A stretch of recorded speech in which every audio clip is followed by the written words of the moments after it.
hope you've been doing really well. I'm Harley Carnes and want to welcome you back to Harley on the Headlines. Interesting little collection today. We'll get to it as soon as I ask you for your help. Tell some folks about the show. It's a worthwhile few minutes, hopefully. I appreciate you being there. I really do. Hope you'll get your friends to join in. You've probably heard by now that President Trump has announced $12 billion to help the farmers. Call it a bridge. He did, but that's not accurate. It's a subsidy, something Trump and the GOP would not normally want to do. However, China doesn't like being charged tariffs the way they have charged the U.S. tariffs and insisted that American companies hand over their intellectual property if they want to do business in China, and a bunch of other ways the trading field has been uneven for such a long time. So China responded to the tariffs by saying, okay, so we won't buy your soybeans. Well, the U.S. can't leave American farmers holding the bag for an overarching trade battle, hence the subsidy. China, by the way, claims American tariffs are damaging their economy. And we've been told by our own intelligence community, on the other hand, that the Chinese economy is on the verge of serious trouble. Well, neither one is true. China is sitting on a $1 trillion trade surplus. That's for the year. Chinese exports to the U.S. are down more than 25%, but they're selling more to other countries. And overall, China says trade is up nearly 6% from last year.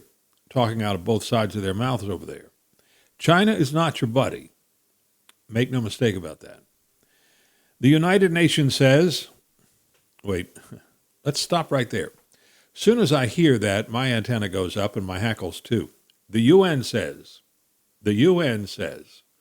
well, first, whatever it is, we don't have to do it. The UN is not in charge, thank God. Okay, that off my chest.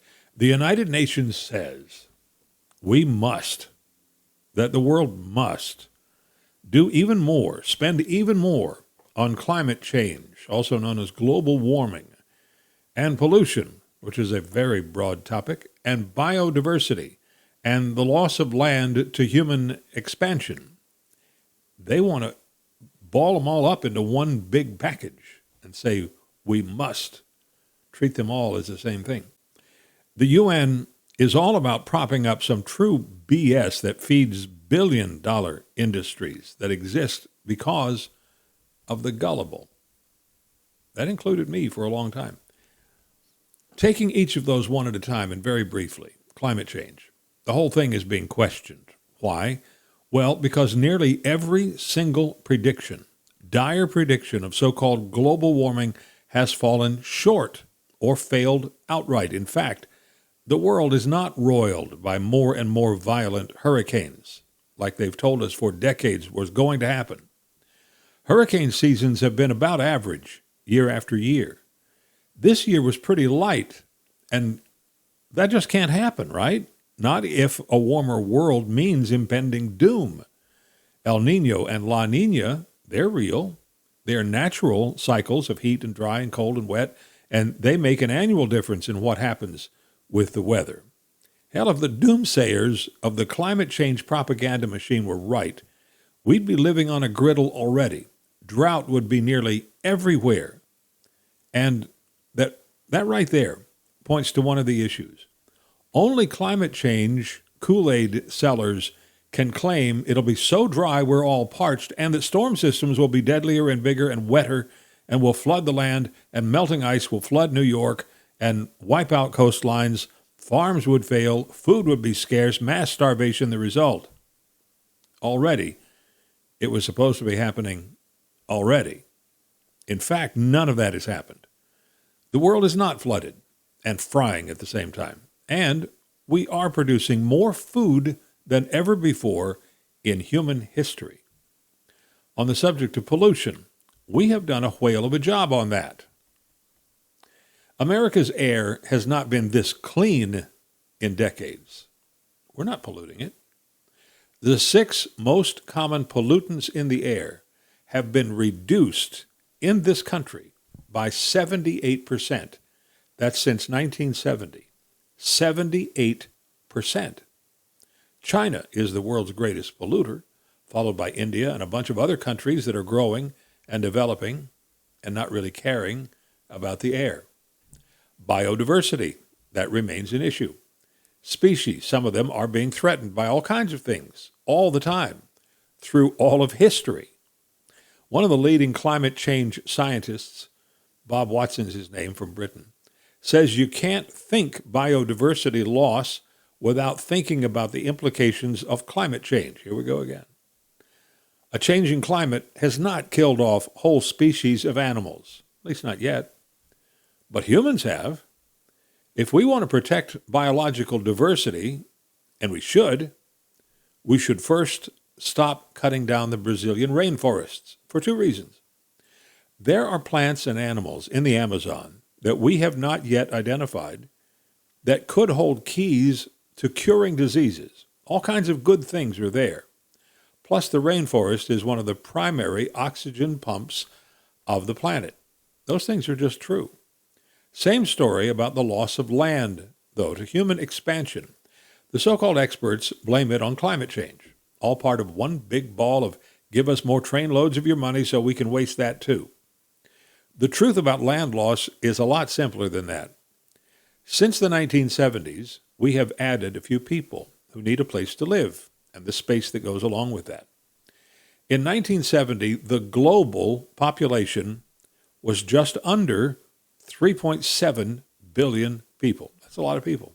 3.7 billion. Today, in 2025, there are about 8.25 billion people on the planet, and they've got to live somewhere. The climate change scientist solution to that? Pack them all together in green high-rises. Climate change scientists are not living in those things. The latest report involving nearly 300 scientists from 83 countries claims the world is at a tipping point on climate change. Either we go green or we die, and the clock is ticking. You know, I was asked quite some years back, don't you believe that global warming is settled science?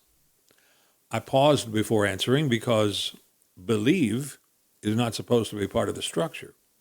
And settled science comes with its own shaker of salt so we can keep all the necessary grains handy. My answer has long been, settled is not fair to science. When we stop asking questions, challenging our assumptions, we stop doing science and start doing propaganda. And that's where too many people are today. They don't question the premises of climate change, and then they want to call it settled science. They, the real scientists, should never stop questioning and testing their hypotheses. Fortunately, the real ones don't. So when I hear the United Nations says we must, the first thought is, well, you know what the first thought is. I expect to put together a full podcast on the climate change subject pretty soon. It'll take a bit of time to pull in the right people because I want to be fair to both sides, but it'll come. Gatlinburg, Tennessee, one of America's great small towns and one of its most beautiful, tucked as it is into the Great Smoky Mountains in southeastern Tennessee. Christmas in Gatlinburg is a postcard this time of year. The Fantasy of Lights Christmas Parade was the 50th, and everyone came out for it, including a black bear that strolled right down the street with throngs of people on either side of the street. Not upset, not concerned, just making his way on a bright festive evening down the street. Because, well, he's a bear, and a bear goes pretty much wherever he wants to go. Besides, maybe he's hungry.